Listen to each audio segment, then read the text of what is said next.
Hi friends, நம்மளோட குட்டி கிருஷ்ணருக்கு ரொம்பவே பிடிச்ச பால் கொழுக்கட்டை எப்படி ஈஸியாக செய்யலான்றத பார்க்கலாம். அதுக்கு முன்னாடி நம்மளோட சேனலை யாராவது சப்ஸ்கிரைப் பண்ணலன்னா சப்ஸ்கிரைப் பண்ணிவிடுங்க. கூடவே அந்த பெல் ஐக்கானையும் சேர்த்து கிளிக் பண்ணிவிடுங்க. இப்போ நம்ம வீடியோக்குள்ளே போகலாம்.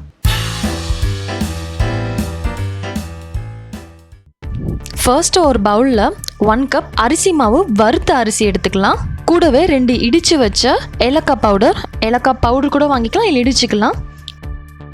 கொஞ்சமாக சால்ட்டு, நல்லா கொதிக்கிற தண்ணியை ஆட் பண்ணிக்கலாம். கொஞ்சமாக ஆட் பண்ணி நம்ம பிசைஞ்சிக்கலாம். இப்போ லைட்டாக மிக்ஸ் பண்ணி இப்போ பிசைஞ்சாச்சு. நம்ம கொழுக்கட்டை பதத்துக்கு நம்ம எடுத்துக்கலாம். இப்போ இன்னொரு பேனில் நான் 1 பாக்கெட் பால் எடுத்துக்கிறேன். நம்ம நல்லா காசிக்கிறேன்.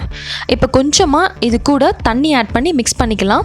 ஒரு 5 மினிட்ஸ்க்கு இது நல்லா கொதிக்கட்டும். இப்போது கொழுக்கட்டையை கொஞ்சமாக நம்ம எடுத்துக்கலாம். நமக்கு என்ன ஷேப் வேணும்னு நான் ரவுண்ட் ஷேப் எடுத்துக்கிறேன். அதுக்கப்புறம் பன்னீர் ஜாமுன் நம்ம பண்ணுவோம் இல்லையா, அந்த ஷேப்பில் நான் ஒன்று எடுத்துக்கிறேன். இப்போது எல்லாத்தையும் இதே மாதிரி நம்ம எடுத்தாச்சு.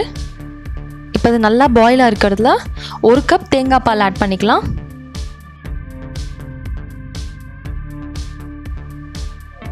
கொஞ்சமாக ஏலக்காய் பவுடர்,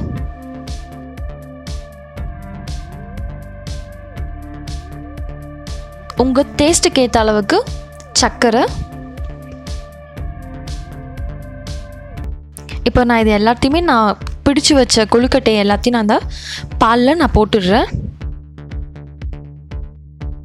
இது ஒரு 10 நிமிஷத்துக்கு நல்லா மூடி வச்சு வேக விடலாம்.